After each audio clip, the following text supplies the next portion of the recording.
what got me into doing this, what keeps me going, is I remember how scared I was when I was a kid. I remember that fear of nobody knowing what I know. The word haunted gets thrown around a lot. We use it when we hear something spooky about a building or we encounter something in a place that we don't understand. But what makes a place haunted? Is it spirits or ghosts? Or is it merely our expectations? The bad thing about the TV shows, all the online stuff, is they make you rely on all these different equipment, all these different devices, which they're not designed for ghost hunting. Nothing out there is designed for ghost hunting. Nobody's ever caught a ghost, sat it down, and done experiments on it. So everything you buy out there is done by theories. There's no real manual, there's no real book on any of this. A lot of this is people guessing or hearsay or theories and things like that. Relying on rumor and hearsay can be hard, so I went out to the Ogden Cemetery to do some investigating of my own, and I stumbled upon the witch's grave.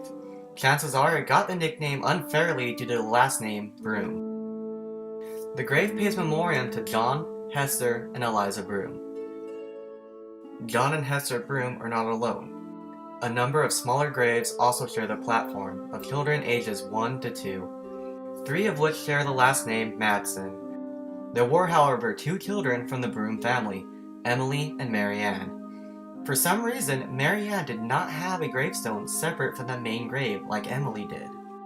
I couldn't find any information regarding the circumstances of all their deaths. Whether witchcraft was involved or not, it's entirely possible that just the lack of information surrounding the circumstances for these graves is what truly haunts them. Next, we'll visit Flo. There are 2 graves in the cemetery with the name Florence. To identify the Flo in question, simply look on the grave and see if there are any coins or presents left. Upon locating the grave, you'll find flowers, candles, and coins. The coins hold the most significant meaning behind the story. The cemetery's pathways and roads were once used as main streets. The story has it that Flo was waiting for a ride when she was killed. Maybe the coins are there to help her pay for a ride. Legend has it that if you appear on the same road and flash your lights, Flo will appear as either a green mist or an apparition. However, good luck getting this done. This has to be done at night, and Flo's story has become so popular that the police are forced to arrest anyone who comes into the cemetery due to trespassing laws. So is this story one haunted by someone just wanting a ride home? Or is it haunted by the expectations that people hold for it? The soldier is a hard-to-miss statue in the middle of the cemetery. It and the graves surrounding it are paying tribute in memoriam to people who have lost their lives at war.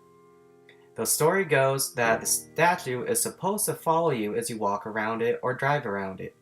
I attempted this myself, and I realized that this is mainly due to perspective.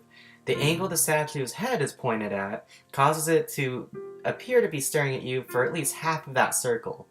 Then again, I did do this in the safety of daylight, so who knows? To anybody? If you're going through some kind of paranormal experience, the number one thing I tell people is keep a journal. Keep a journal of everything that's going on. You know, if you hear knocking, write down what time you heard the knocking. If something's getting moved around, write down what time it's getting moved around. Write down the exact time, write down how you're feeling. Max's advice to document my feelings and emotions while investigating came to mind when I stumbled upon these 2 graves. There's no story associated with them, and I can't figure them out, but these were only the beginning. My emotional journal on this place? I don't like it. 1901 Jackson is a group of buildings located outside the cemetery in a nearby neighborhood. Part of what makes these buildings a little bit creepier than the other stories in the cemetery is that they really don't have much of a story or reputation. So why talk about them at all? Well, at one point these buildings were used, but are still owned by the military.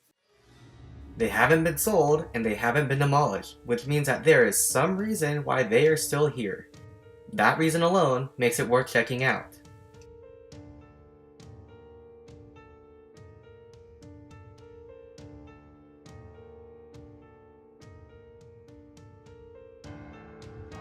I won't sugarcoat it, the place has seen better days, but it begs the question, why is every building, every barracks, still standing? Why not sell the building or demolish it? The place looks creepy as heck, and it has one of the most foreboding entranceways I have ever seen in my entire life. It's my guess that, similar to the witch's grave, the lack of information surrounding these buildings is what makes it so creepy. Since I wouldn't technically be trespassing, I went back at night to find that the lights were on. Not only the outside security lights, but some of the indoor lights as well. No other cars or people were around the area when I checked this out.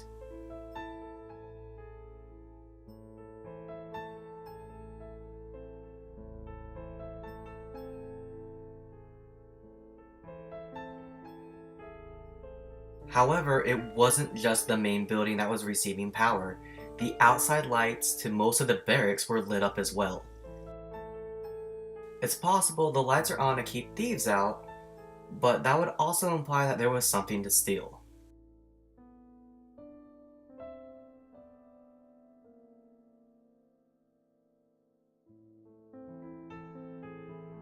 It's your own senses. You know, have you ever walked into a room where two people are fighting? After they got done fighting, you can feel the energy in that room. You know, if you walk into a room or sitting there and you feel that kind of energy, you know, maybe that's something you need to sit there and, you know, investigate it for a little bit.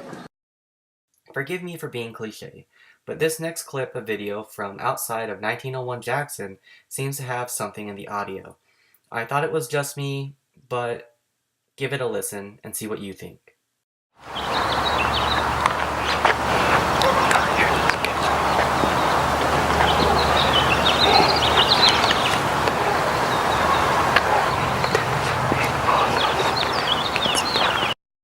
Were you able to hear anything?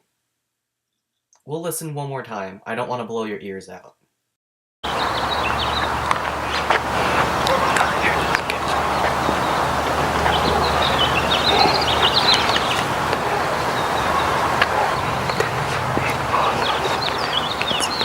Regardless of what you may or may not have heard, getting out and investigating on your own has proven to be the best way to see what's haunted and what's not.